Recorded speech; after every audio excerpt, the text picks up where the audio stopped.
আসসালামু আলাইকুম ভিউয়ার্স, সকলে কেমন আছেন? আশা করি ভালো আছেন। আমরা আজকে চলে আসলাম, শুটিংয়ের কার্যক্রম চলতেছে।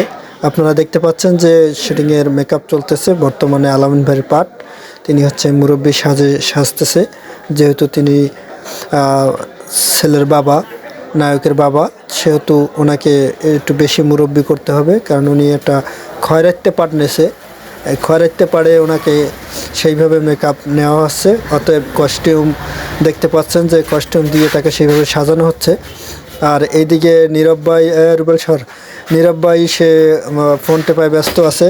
নায়ক মানুষ তো অন্যরকম একটা ভাব নিয়ে আছে, আবার ডাকতেছে আব্বা, মানে যে যেরকম পারে মজা নিচ্ছে।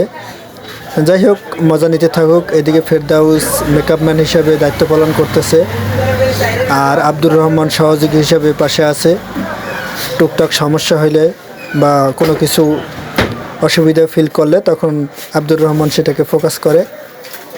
যাই হোক, আপনারা এই বাড়ির লোকেশনটা একটু দেখেন, বাড়ির পরিবেশটা এবং হচ্ছে বাড়ির যে ডেকোরেশনটা অত্যন্ত সুন্দর। আমার কাছে অনেক ভালো লাগছে, যার কারণে আমরা আপনার কাছে আপনাদেরকে দেখানোর জন্য চলে আসছে এখানে। চিন্তা করলাম যে শুটের মাঝে আপনাদেরকে একটু দেখাই দিই যে আমাদের যেখানে আমরা কাজ করি সেই বাড়িটা কত সুন্দর, আর বাড়ির মালিকটাও যথেষ্ট ভালো। তারা আমাদের সাথে খুব সুন্দর ব্যবহার করছে এবং আমাদের সাথেই কাজ করছে। তো মালিককে অসংখ্য ধন্যবাদ এত সুন্দর বাড়ি করার জন্য এবং আমাদেরকে সুযোগ দেওয়ার জন্য।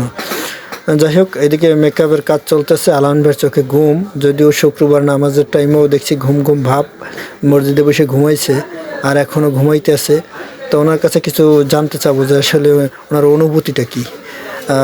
এদিকে কস্টিউম এখনও বাকি আছে, গলার অনুভূতি জানাচ্ছে।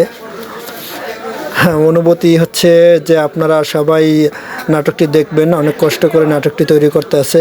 বাবার উপর কেন এত অত্যাচার, এত জুলুম, আর ছেলে এত বড় লোক অথচ বাবাকে কোনো দেখভাল করে না, এইসব বিষয়ে, এবং বাবা কেন ফকির, এই নাটকটি দেখবেন এবং সাথে থাকবেন। উনি এই মেসেজটি আপনাদেরকে দিচ্ছিল। যাই হোক, আমারও কথা তাই, আপনারা আমাদের এই সাথে থাইকে আমাদেরকে ফলো দিয়ে, লাইক কমেন্ট শেয়ার দিয়ে আমাদের মূল নাটকটি দেখবেন আশা করি। ধন্যবাদ।